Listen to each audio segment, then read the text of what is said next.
just going to go straight to the last bit, and within that, perhaps my panel might be able to consider the workforce and some of the coaching, perhaps, in their answers. I think I'll go to Laura first, if that's okay. So we've been discussing whether it's possible and also how we get to the 700,000 more disabled people active. So now it's time to put our money where our mouths are. Okay, can we do it? And for your answer, because we're in an academic environment, I would like some supporting evidence, please, to support your particular answer. So yes or no, with all the caveats that come with that, can we actually meet this target? And why do you hold that opinion? So Laura, I'd like to go to you first, if that's okay. I said I was going to be positive, but it's a no.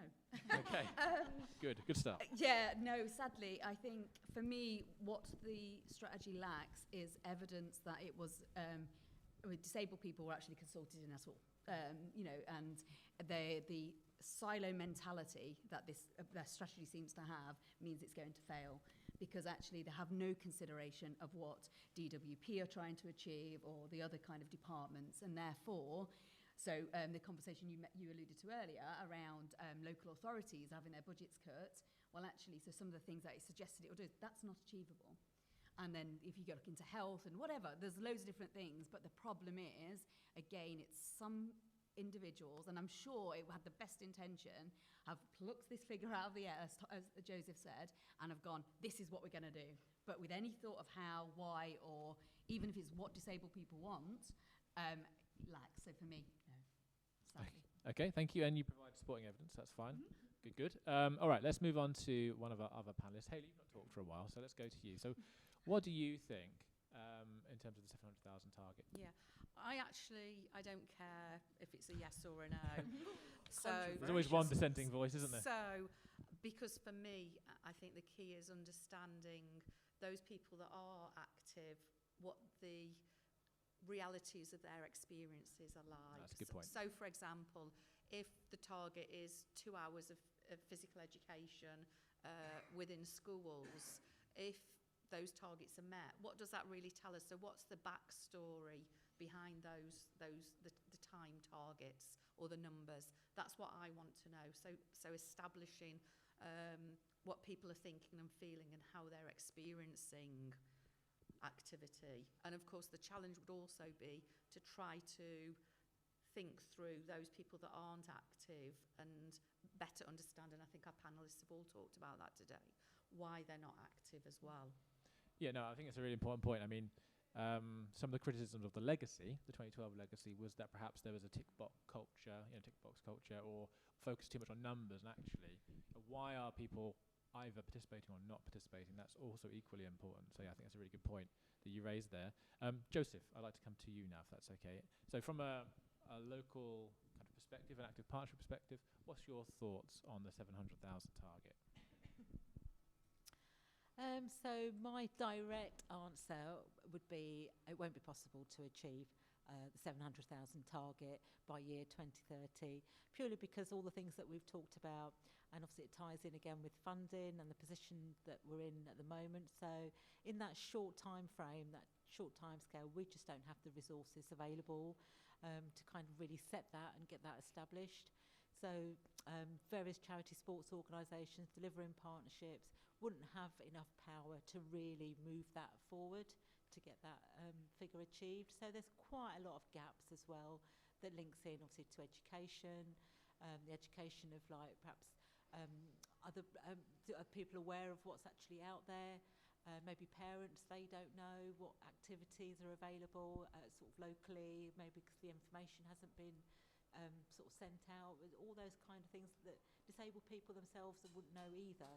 Because obviously the government, obviously who will set up the strategy, they don't know what the needs are of disabled organisations. So when it comes with funding as well, it's just all just like it's just like a very powerless thing to be able to move on. We can't really rely on charities alone.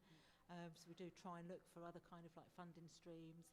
And so obviously, for that target to be met. But also currently the cost of living, that's just to throw something else in, just makes it a lot more harder really for I mean, it's quite possible that we would have a new government soon. It could quite possibly potentially be a Labour government. So that strategy could then just be thrown away, and then we'll start again. So there's just so much going on at the moment, and it's very, very unsettling at the moment. So I don't feel confident that we'll be on track to achieve that target. Okay, yeah, thank you. That's some really good points. I think the timing of the strategy and the release of it, I think, is also important to note. It came out last year. We're in the potential dying embers of a Conservative government. If I was being cynical, which of course I never am, but if I was, just for this particular occasion, it's easy to have a target if you don't think you're going to have to deliver it. Right? You can have a nice headline figure, which you can get some good headlines about, but ultimately you're not the ones who have to worry about delivering it. But that is if I was being cynical, which of course I am not. So I'd like to go to Emma now, if that's okay. So we don't have a very positive outlook at the moment, so I've saved the most positive person to last. So what's your thoughts about the 700,000 target and whether it can be met? No, it's no happening. Okay, good. Good. We've got a clean house. Yeah, full house. Exactly what we kind of said. What Joseph said. Where's the 700,000 coming from? What is a disability? Even what is physical activity? What are they counting that as? Again, it's just one of these kind of picked from thin air that I couldn't have said it better myself. And the infrastructure, the issues, the barriers that create that gap are still there.